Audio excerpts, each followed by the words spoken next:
In this video, I'll show you how to change eFax account password.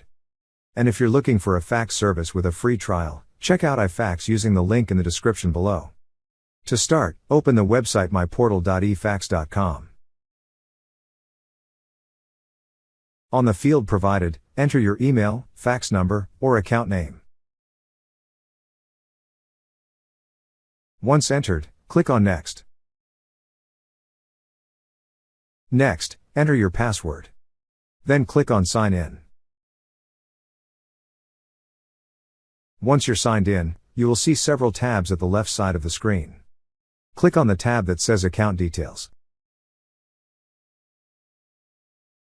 Then on this page, click on the tab that says Profile.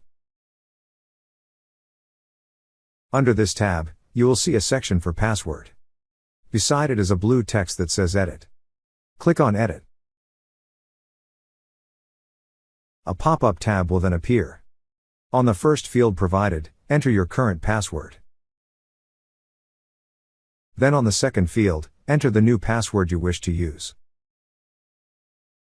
Enter it again on the third field to confirm.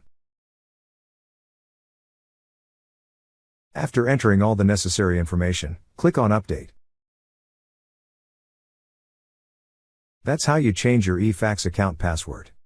Thank you so much guys for watching, and if you have not yet subscribed to our YouTube channel, please subscribe to our YouTube channel as we create tech videos almost every day. Also check out our recommended resources in the description below for various sign-up bonuses.